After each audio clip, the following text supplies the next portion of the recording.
Olá! Nesse vídeo nós vamos tratar sobre educação. O Papa aponta como uma das soluções para a crise ecológica atual o educar para a aliança. Forte a palavra aliança, não é mesmo? Ela possui um significado muito especial para o nosso carisma. Educar para a Berite, educar para um pacto de amor entre Deus e os homens, entre os homens e os homens, e entre nós e o meio ambiente. Esse é o terceiro vídeo sobre o 6º capítulo de uma série de formações sobre a encíclica Laudato Si. Se você não teve a oportunidade de assistir o curso completo, acesse o canal da Nova Berite no YouTube. Então, como aprender e ensinar? Nós precisamos de um novo início. O documento nos fala do termo consciência universal, a percepção de mundo.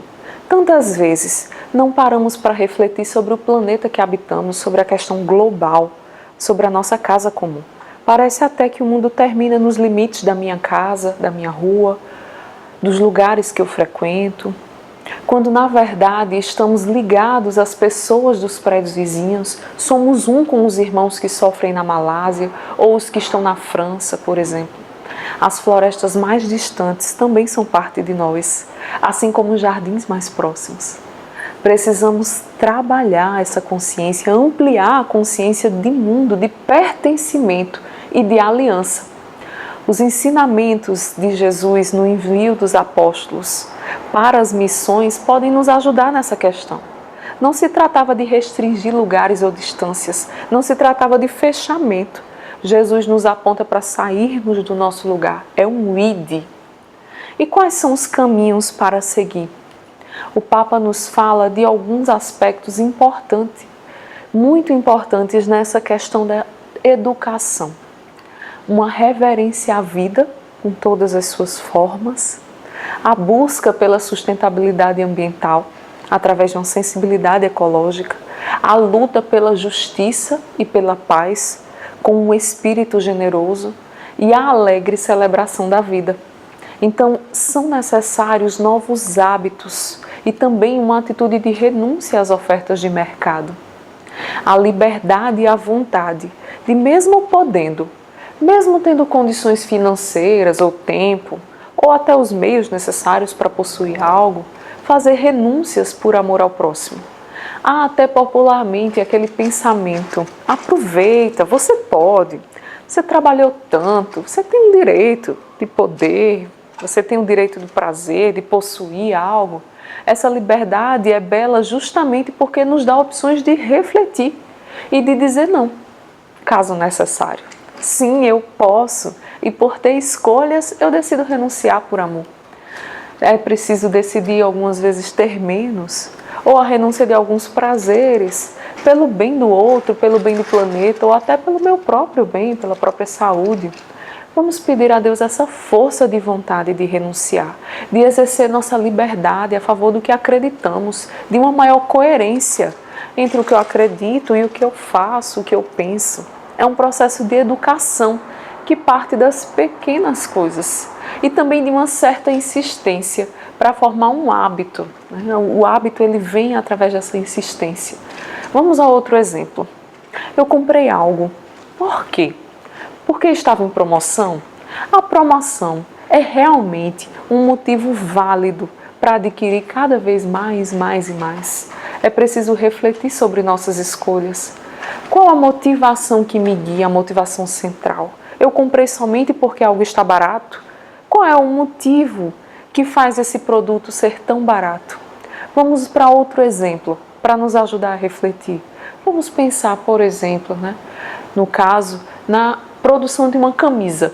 Temos tecido, temos mão de obra para costurar, mão de obra para vender, entre outros aspectos que envolvem todo o ciclo de produção e de comércio de uma simples camisa.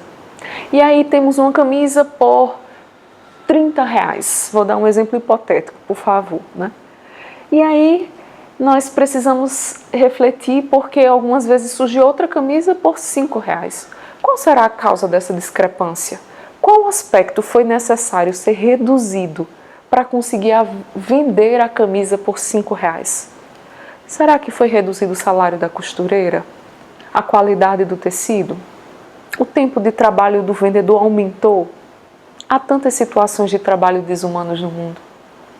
Observe a etiqueta de algumas de suas roupas.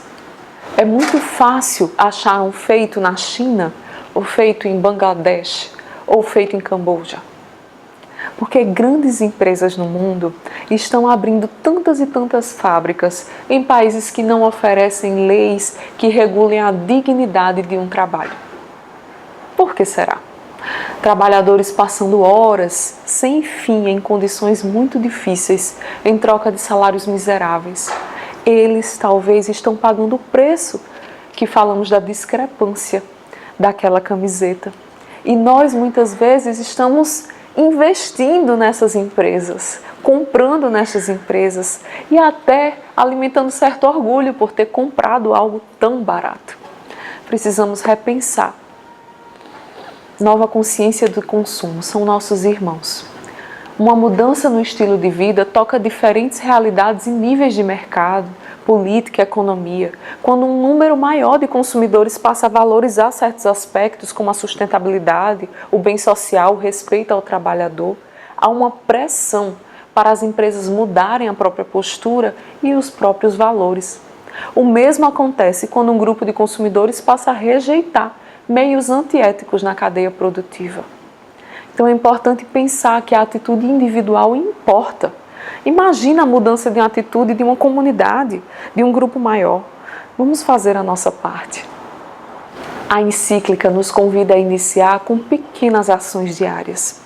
O documento sugere vários comportamentos que têm incidência direta e importante no cuidado do meio ambiente, tais como evitar o uso de plástico e papel, reduzir o consumo de água, diferenciar os resíduos em casa ou no trabalho, cozinhar apenas aquilo que razoavelmente se poderá comer, tratar com desvelo os outros seres vivos, servir-se dos transportes públicos ou até partilhar o mesmo veículo com várias pessoas, plantar árvores, ter plantas em casa, apagar as luzes desnecessárias, voltar com base em motivações profundas a utilizar algo em vez de desperdiçar rapidamente pode ser um ato de amor que exprime a nossa dignidade.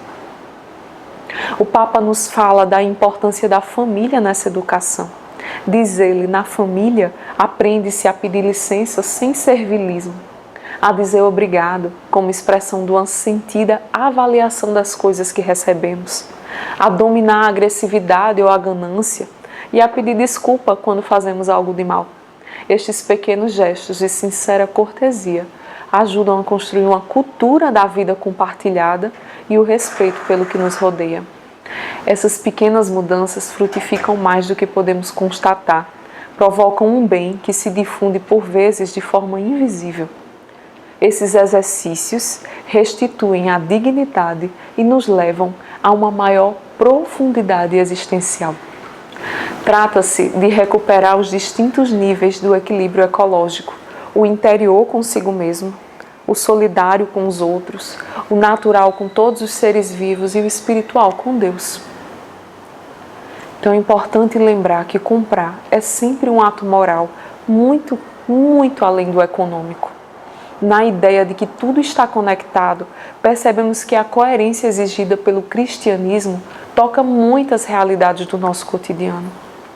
Então é importante pensar que no cristianismo nós começamos a caminhada com pontos centrais, é verdade, mas nós precisamos continuar caminhando também pelos detalhes e ir aprofundando a busca de uma integridade entre aquilo que eu acredito, o que eu faço, o que eu escolho, o que eu defendo, tudo está conectado.